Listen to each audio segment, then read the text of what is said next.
Hi, I'm Ali and this is the new New Balance SC Elite version 4. Let's get into it.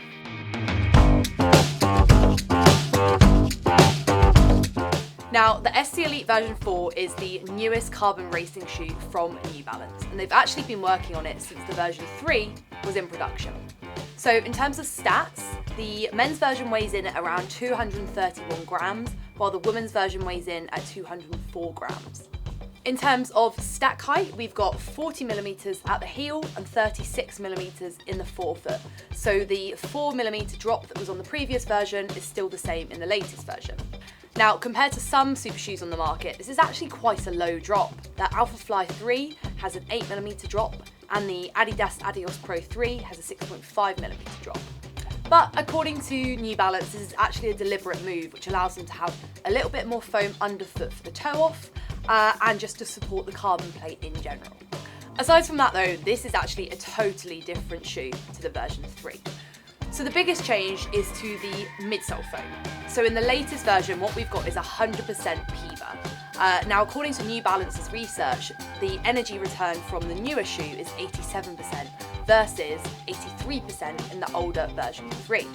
Then we've also got this totally new upper. Now, New Balance admitted to me that in the previous version, the version 3, the upper wasn't everything they wanted to be. We've got this sort of stretchy synthetic knit upper here, which was just not that breathable, and overall lockdown could have been better. For the version 4, what we've got is a material called a phantom fit.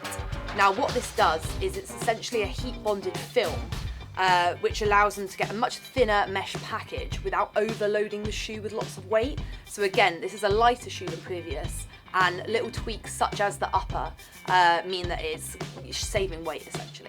So, what's it like to run in a shoe? Now, while the version 3 always felt speedy, one of the first words that sprung to mind was comfort. Now, obviously you want a carbon racing shoe to be fairly comfortable, but you don't want so much comfort when you're trying to save weight and go the distance. And now what we've got with the version 4 is a lot more of that classic super shoe feeling. So it's not unstable, aggressive or uncomfortable at all. And in fact, it's actually still quite a comfortable shoe, especially when you compare it to something like the Adios Pro 3. But it's no longer a shoe that you can get away with wearing for the majority of your runs.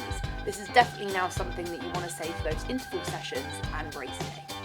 So whereas the midsole on the version 3 had a nice spongy feel to it, it sort of lacked that rebound that other super shoes with 100% PEBA midsole had. So the version 4 just instantly feels lighter and more responsive than the version 3. And we've also got a slightly updated carbon plate design, which increases stiffness in the forefoot too. Overall, I just feel like I'm getting so much more energy return from these during my interval sessions than the version 3. I'd also say that the Phantom Fit upper provides a far better lockdown in the midfoot than the upper did on the version 3. It is worth noting though that the tongue isn't gusseted, and if I'm honest, feels a little bit sloppy, feels a bit like an afterthought. So this is something that I'd like to see updated on the version 5, because it sort of crumbles and folds together when you're wearing it.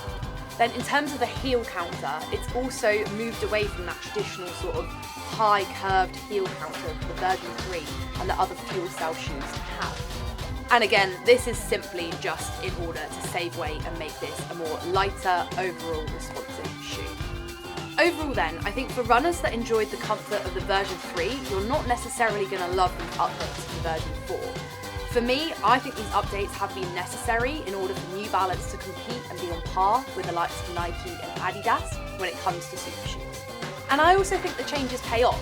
This is a much more lively, energetic super shoe now, thanks to the recent round of changes.